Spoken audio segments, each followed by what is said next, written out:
All right, so hello everyone. This is Chad with our week 2 assignment. And so I'm going to do a quick demo of pencil first and then go into the bouncing ball assignment. So the pencil, I'm actually, you can see up here I'm using Pencil 2D, which is a little bit less buggy, but pencil works just fine for most of what we're going to try to do. So the main thing to remember is you want to be on a bitmap layer, and then you want to, I'll go through the tools quickly. So the pencil tool is going to be your main tool. Whenever you put your move to a different frame and you want to draw on that frame, you want to make sure you add a key first. So we're going to start on frame 1 and I'll draw a key there, and then I'll add a key. And you can see it gets a little dimmer. That's because onion skinning is on. So if I take that off, which that is, oh, there it is.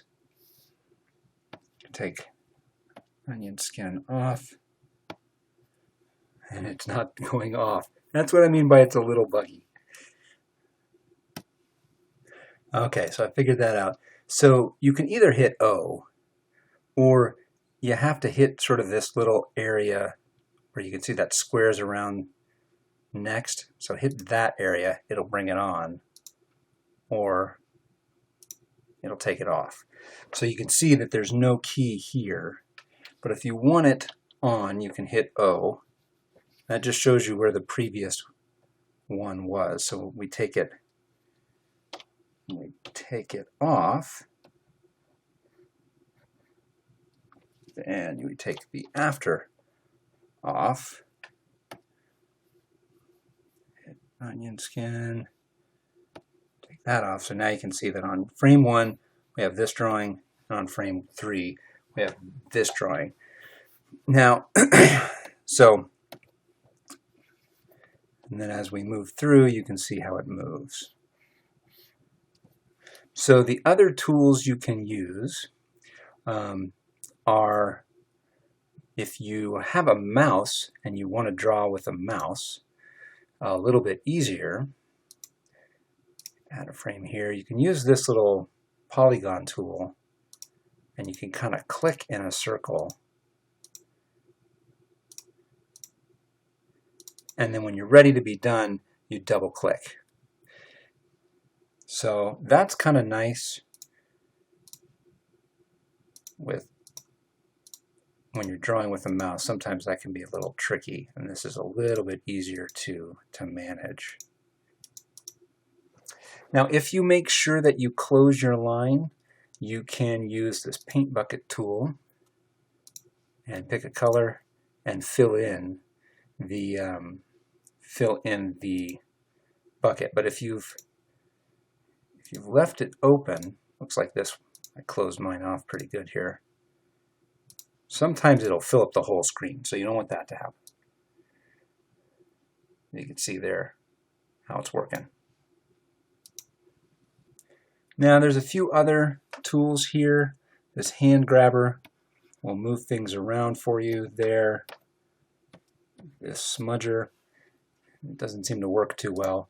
The paintbrush will allow you to paint in whatever color you have grabbed, and you can adjust the size and the sort of fall off of that.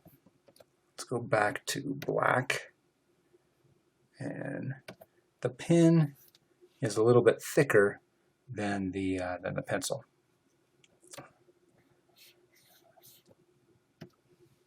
And then if you want to completely get rid of everything on one key, you can hit this cloud button, and that'll erase everything.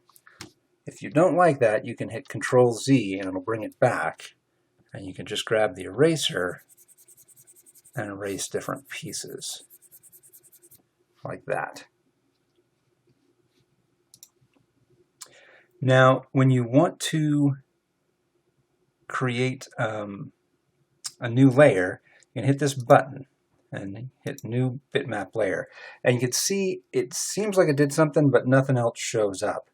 Now, it actually did. It just put it way down at the bottom. So you kind of have to scroll this up or drag this down, and then you can grab a hold of it. And you can see whatever the dark circle is, and that's the layer that you're working on. The camera layer is going to kind of show you a smaller area. I would avoid using the camera layer. You can set keys on that and have it move, but again, it gets pretty buggy, and for what we're doing, it sometimes actually messes up the export process if you use that. So I would just say pick one bitmap layer and stay on that.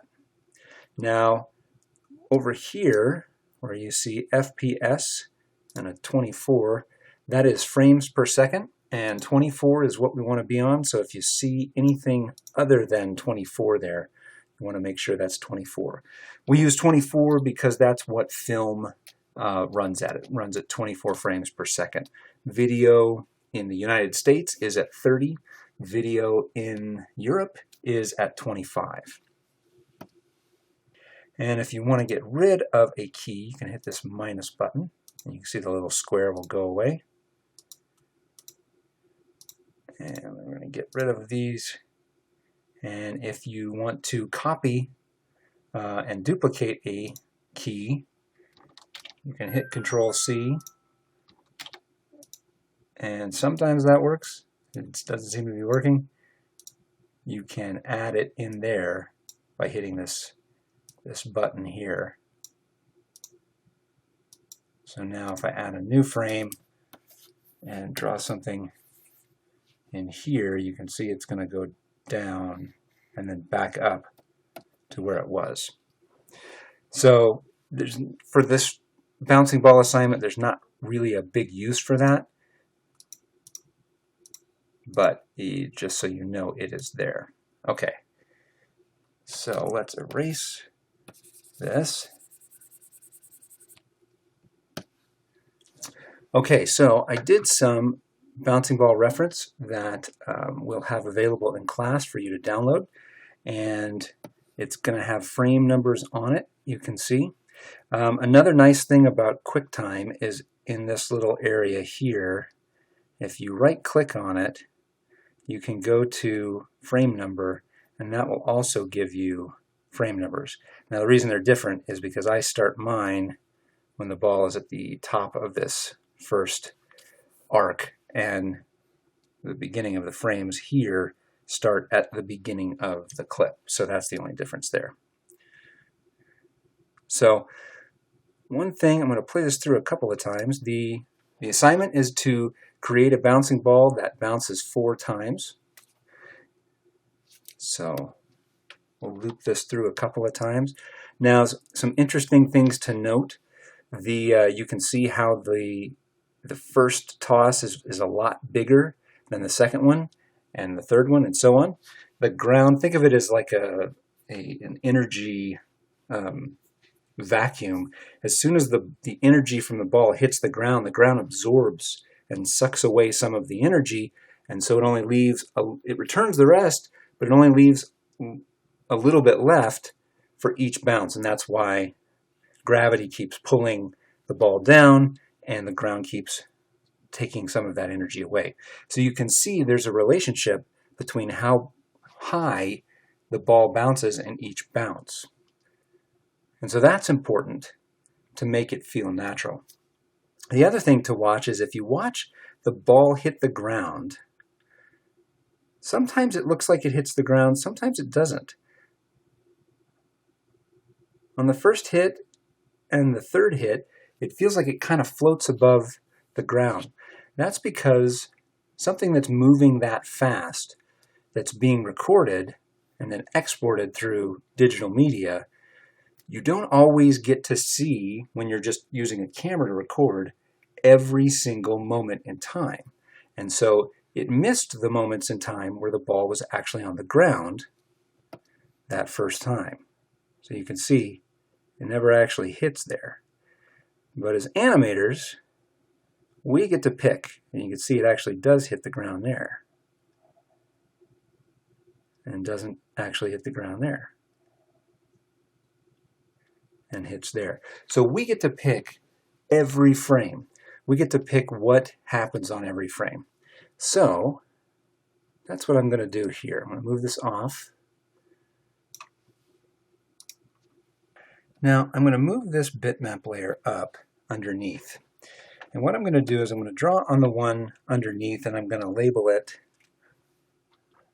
planning. And what I'm going to do is I'm going to find my frames. I'm going to find my top frame and kind of create my ground there.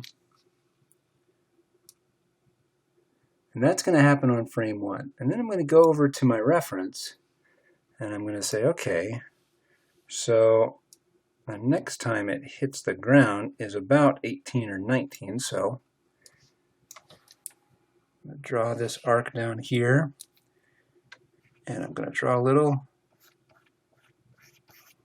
squash frame right there. So this is frame 1 and this is frame 19. And I'm going to do the next thing.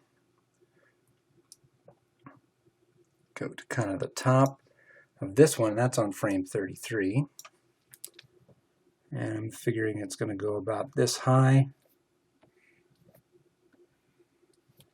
That's frame 33. And then go down to where it hits, which is about frame 46. Now, because it's hit with less force, because it's fallen from less distance in this first one, it's not going to squash as much. So this one's going to squash a little bit more. And it's okay if it gets a little messy. And then 57 is the next time it comes up this high. You can see right there, frame 57. And then hits around frame 69. And again, it's going to have less squash there. And then goes to frame 78.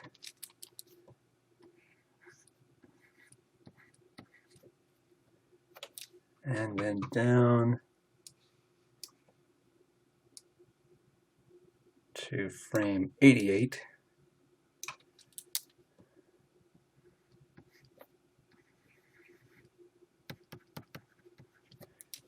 All right, and then have it bounce up in the air until about frame 96.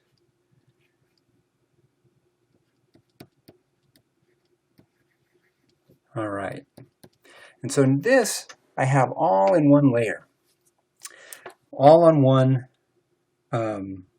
level, on this planning level. And then I can sort of say, okay, I have 18 frames in this area, and how am I going to separate those 18 frames? And then I have 33 minus 19 would be 11 and 3, 14. So I have 14 frames there and 13 frames down here. And you can start to get a sense of how many frames you have to go from one of these poses to the other. And you can start filling in using a different color and maybe even working on a different layer. So you could create another bitmap layer and let me find that. Here, I'll go over here and scroll down. That'll work. And I'll move this up.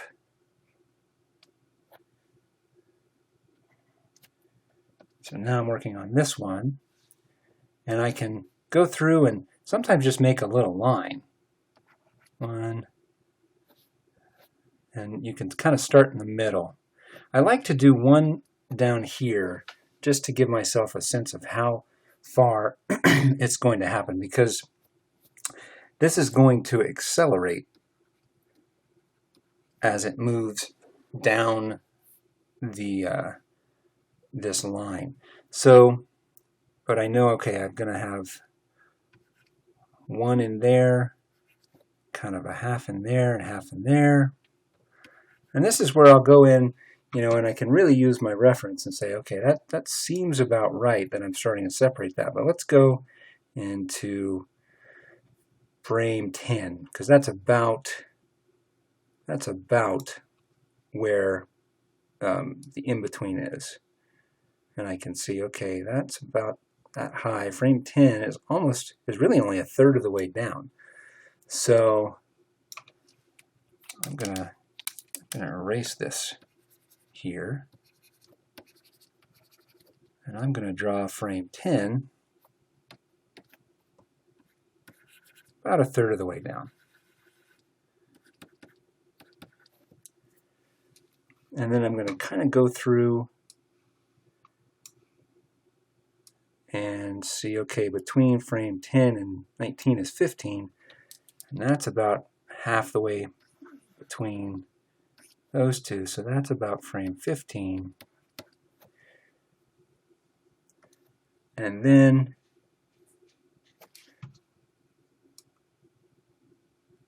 I can start to work through all of these. So in between here is going to be about frame 5, and that gives me a good indication.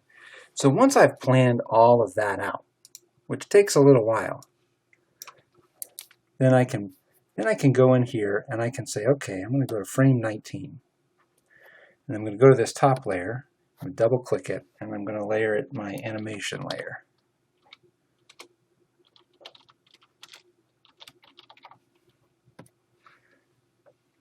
And on frame 19, I'm going to add a key, and I'm going to get myself a different color. Why don't I do dark blue? And on frame 19, I'm going to draw my frame there. And on frame 1, I'm going to draw my frame up here. And then I'm going to go to frame 5, add a key, draw that, and then on frame 10, I'm going to draw that. And I just made my first mistake, because now you see I don't have a key made. So what I've done is I've made a key that has both this drawing and this drawing. So I'm going to erase that, and I'm going to add a key there, frame 10, and add a key here, frame 15. Now I'll probably get some stretch here, so I can go in there and I can start to stretch that a little bit.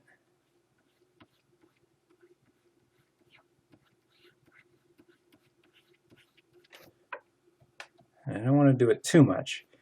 But now I'm gonna hide my planning layer. So I'm gonna go down here and I'm gonna hit this little dark button, and you'll see that it'll go away. And I'm gonna hide this middle one too, because that has my other one, has my in-between frames. And now if I'm just on my animation layer and I hit play, I can start to see my animation work.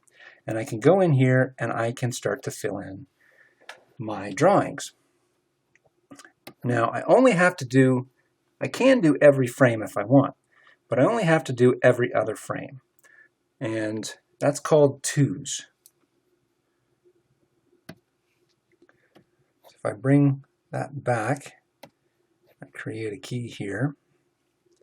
And this is where onion skinning comes in handy. So I can hit O and I can see what frame 1 looks like. So when I hit O back and forth, it kind of turns that off and on.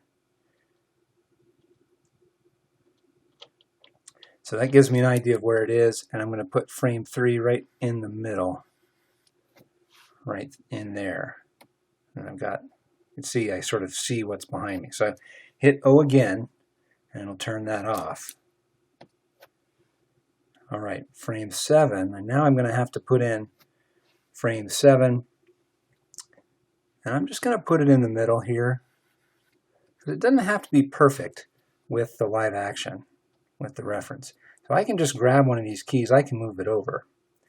And so that gives me frame 9. You can see I'm starting to make that move. And if I want, I can kind of move all of these over. And I can put another one in here that's kind of closer.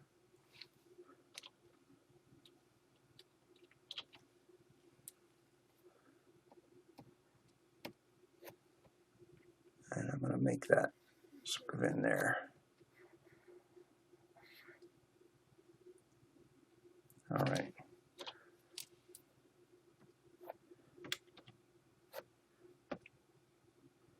So you can see my animation starting to work here. And hit O here. So now I see this is frame, what would have been frame 10, but now I'm calling it frame 11. And then this is frame 15, so it's starting to get faster. So I'm going to create one that's not quite in the middle. It's kind of favoring the top. I'm doing that because I want it to speed up. So I want each space, I'll go down to this, I want each space to be a little bit bigger than the last one as it's falling and it's getting faster.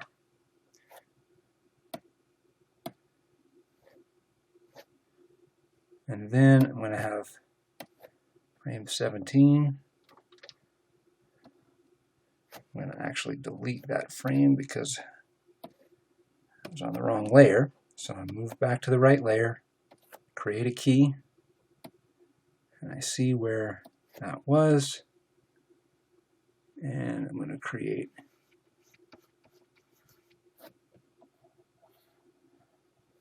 something like that. I'm going to take my onion skin off by hitting O. I'm going to hide all my layers except for my top one. And I'm going to see my first bouncing ball kind of fall. And then I'm going to do that with all of the rest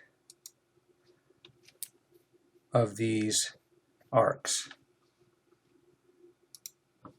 Okay, now I've drawn a few more, but I'm going to go through one more thing because I want to make sure it's clear. And that's the onion skin. Right now I have onion skinning on both sides, which shows me, the frame, my keyframe on both sides of the drawing that I'm working on. And in order to explain that, I'm going to demonstrate that a little bit here. Okay, so I'm going to go to frame 41 and I'm going to create a key.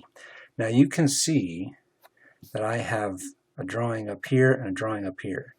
Now what this one up here is, it's this key down here. And what this drawing down here is this key right here. So it's just like I have multiple sheets of paper laying down and there's light showing up underneath and I can see through the paper. So when they're faded like that, they're not actually on my key. And if I take onion skinning off, and let me get rid of onion skinning, Alt. So now you can see that on this frame, I don't have anything drawn. But if I hit Alt 0, I see this, which is my next frame. And if I hit O by itself, not 0, Alt O, and if I hit, then you can see I have this, which is this frame back here. And when I go to this frame, I can see the one before. And there's nothing after because I haven't drawn it yet.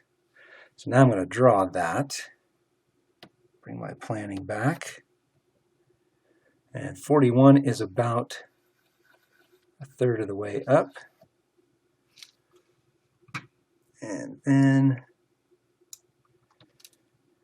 I'm going to go in the middle of that and hit a key for 37. Do that one about middle of the way through. And I'm going to do 35, add a key. And you can see when I hide these planning layers, I can almost just at this point start to draw in between them. Add a key, kind of draw in between them. And you can see I'm working off of the 2 frames around.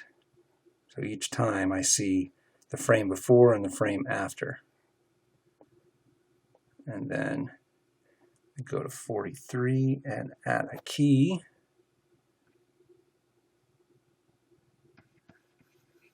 I start to stretch the ball a little bit. And then I'll add a key here on 45. And you can do both a combination of every other frame or every frame. So that'll work fine. I'm going to take my onion skinning off by hitting Alt-O and just O. And I'm going to play this so far. Whoops.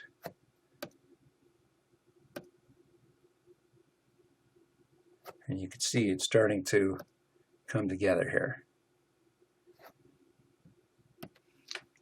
Now, as I'm moving forward, you can see I've got, it's not quite an in-between now. I've got this frame.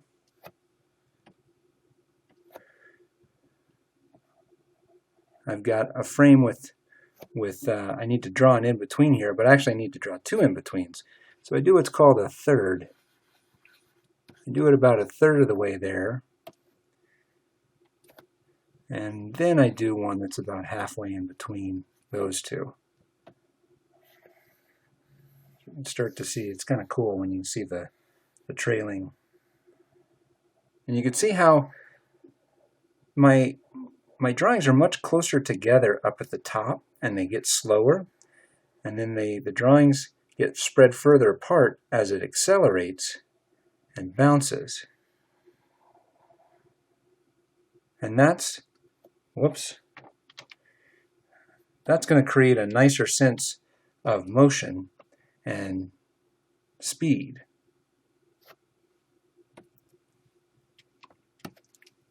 So this is really kind of how I've been putting this together. As I go to the bottom, I find frame 69, I find the top, and then I want to go to kind of where it is about a third of the way down. And that says, okay, that's frame 65. So I'm going to create a key at frame 65, and I'm going to draw one about a third of the way down. And then I'm going to go into the middle there and say, okay, 61. So now I know I have to do 1, 2, 3 drawings.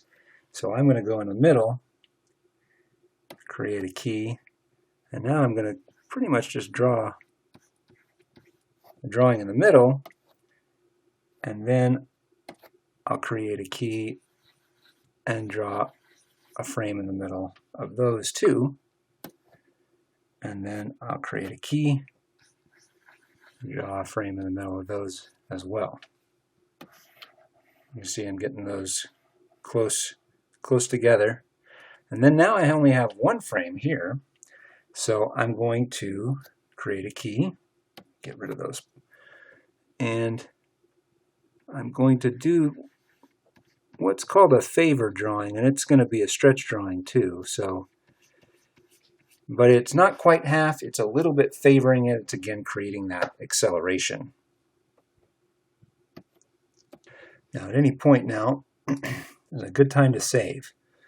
So make sure I save my shot, and I have my directory I want to save it in, and it's called Stuart Chad Bouncing Ball. You could call it whatever you want. PCL is a pencil. So I'm going to save this here. Let's go back on my video reference, and I'm going to say, okay, frame 78 is up in the air.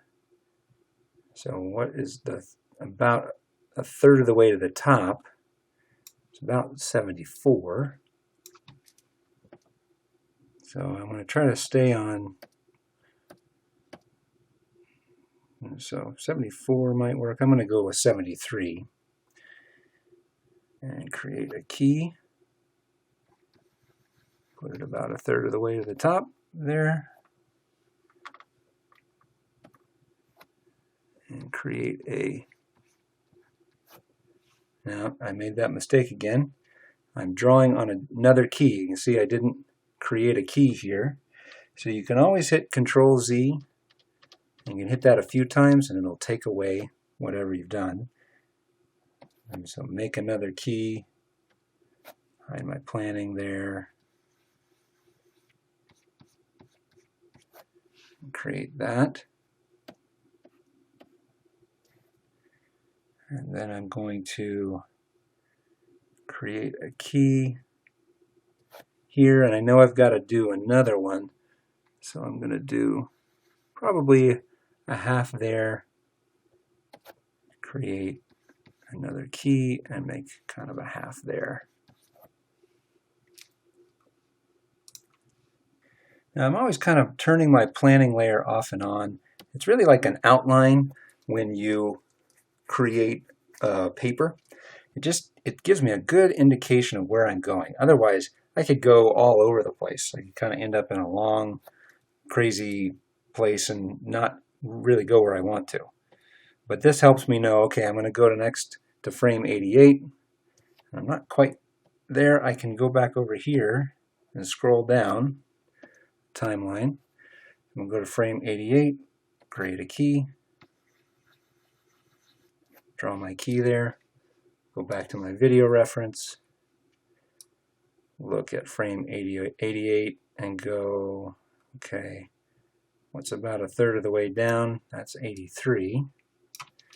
So go to 83, create my key, put it about a third of the way down, then start filling in the in-betweens. Create my key.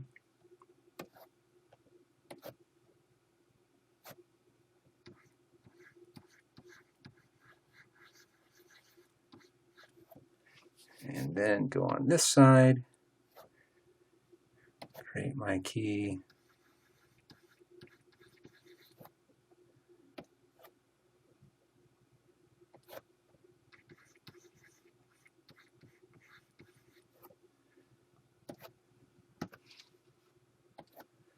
Then do my last frame, 96. About a third of the way up is 92. Create my key. And draw my in-between.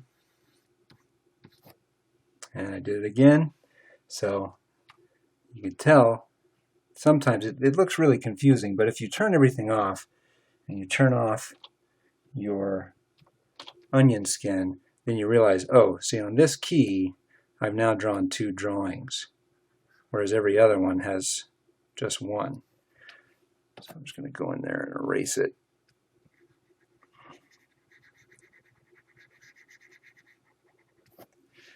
All right, and I'm going to create a key there.